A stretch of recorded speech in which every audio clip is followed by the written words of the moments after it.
Sveiki, su jumis Ralių žinios ir aš, Jonas Adzevičius. Spalio 5 dieną, pirmadienį, mūsų mokykloje buvo minima kasmetinė mokytojų šventės diena.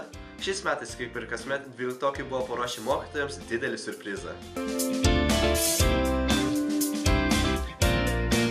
Ta pačią dieną 12-okai leido atsipūsti mūsų brangioms mokytojams ir pamokas pravedė už jas. Paklauskime mūsų gimnazijos mokinių bei mokytojų, kaipgi ši diena praėjo jiems.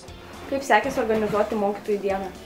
Aš manau, kad mums sekėsi organizuoti mokytojų dieną gerai, kadangi labai daug ruošėmės, dirbom, daug galvojom, kaip mokytojus nudžiuginti ir dirbom komandiškai kartu ir manau, kad rezultatas puikus. Kas labiausiai patiko organizuojant? Aš manau, kad labiausiai patiko tai, kad viskas išėjo taip, kaip norėjome, kaip planavome ir tai, kad, manau, mokytojai tikrai liko labai patenkinti. Kokie įspūdžiai iš mokytojų dienos? Turbūt patys šilčiausi, kiekvienais metais abiturientai stebina ir nepaliauja stebinti mūsų mokytojų, o kuomet mes įėjome į aktų salę ir tuo gražiu rudeniniu taku patekome į mokytojo artisto, mokytojo psichologo, mokytojo realisto, optimisto erdvę, tai tiesiog, žinokit, viskas krito giliai į širdį. Man tai labiausiai šitas įstrigo ir turbūt dainos, kur per visus mokslo metus gražiai pristatytas mokytojo įvaizdis. Ir pamokos teko prisiminti, kad mes patys kažkada buvome mokiniai ir teko ir pašokti, teko ir gaminti salotas, taip ir biologijos žinias ten testą sprendėm, kažkaip taip įdomu buvo. Labai sveikuoliškos buvo mokytojų dienos visos programos dalis, tai mes labai dėkojam už tą vientisumą. Ačiū. Ačiū labai. Jūs šaunuoliai. Mūsų gimnazistai vėl turėjo progą keliauti po užsienio šalis. Ankstų ketvirtadienio rytą Erasmus projekto dalyviai iškeliavo į saulėtąją Italiją.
Penktadienį mūsų moksleiviai dalyvavo Antano Guogos inicijuojamoje konferencijoje Switch.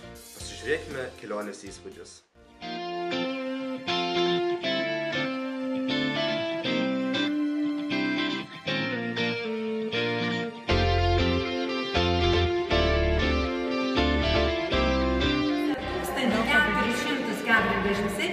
Balsus, tai yra Jonavos Jeronimo Ralio gimnazijos komanda. Simona Natainė ir jos draugai. Prašau. Kviečiame čia į sceną.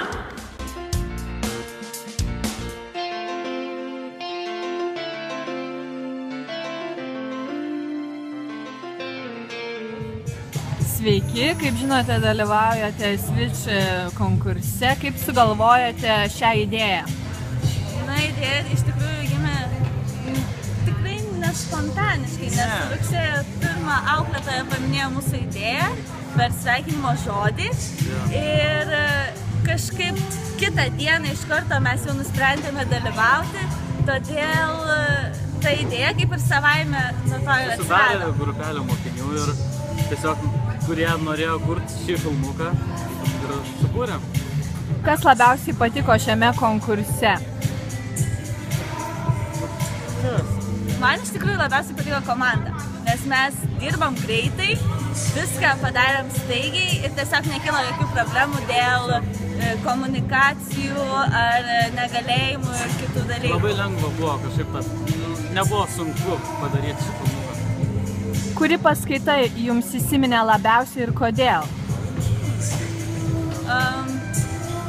Man labiausiai įsiminė ta paskaita apie Amazon, apie debesį, kaip jie perėjo prie debesų ir taip toliau. Ir nežinau, iš tikrųjų gal ta apie bitcoinsus. Man įsiminė ta apie, kur iš KTU kalbėjo, apie karjerą. Buvo labai įdomu klausyti. Ar ko palinkėtumėt kitiems metams tiems, kurie norėtų dalyvauti panašaus pobūdžio konkursuose? Visų pirma, palinkėčiau neviršyti laiko ir laikytis tų taisyklių, kurias tiesiog kurias jie nurodo, nes vėliau kyla tokių ginčių, kurie šiek tiek tokie nesklandumai kyla. Ačiū Jums! Penktadienį į mokinių tarybos susirinkimą atėjo Jonavos rajono savivaldybės moksleivių savivaldos pirmininkas Paulius Grigaravičius. Jis atėjo su tikslu supažindinti apie JTRSM veiklą Jonavoje. Taigi pakalbinkime pirmininką. Sveikas, Pauliau. Sveikas, Jonai. Atėjo mūsų mokyklą supažindinti su Jonavos rajono savivaldybės moksleivių savivalda. Tai gal galėtum trumpai papasakoti, kasgi tai yra? Taigi Jonavos rajono savivaldybės moksleivių savivalda yra Lietuvos moksleivių sąjungos padalinys, kurio vienas iš pagrindinių tikslų yra skatinti moksleivių aktyvumą, bendradarbiauti su mokinių savivaldomis ir tiesiog jom padėti augti. Aišku. JTRSM sąjunga tikrai yra jau ne vienerius metus Jonavoje. Taigi iš tiesų, kadangi iš to matosi, kad organizacija gyvuoja, prie jos prisijungia daugiau žmonių, įsijungia į tą veiklą, tai gal galėtum pasakyti, kas jūsų organizacija yra iš tiesų taip įdomiausia? Kodėl žmonės turėtų jungtis? Aš manau, kad vienas iš įdomiausių ir vertingiausių dalykų yra galimybė kelti savo kompetencijas visuomeniškumo srityje, tiesiog augti ir tobulėti. Aišku, o tada kaip su atranka? Atranka, dirbame ties tuo dalyku, dar nenusprendėme tikslios dienos, kada mes ją paskelbsime, bet jau spalio mėnesį ji turėtų mūsų Facebooko puslapyje pasirodyti. Gerai, tada dėkui Pauliui, dėkui už pokalbį ir tada ačiū dar kartą, kad apsilankei mokykloje. Su jumis buvo Ralio žinios ir aš, Jonas Adzevičius, bei visa mokinių taryba linkime, kad jums ši savaitė būtų darbinga ir sėkminga.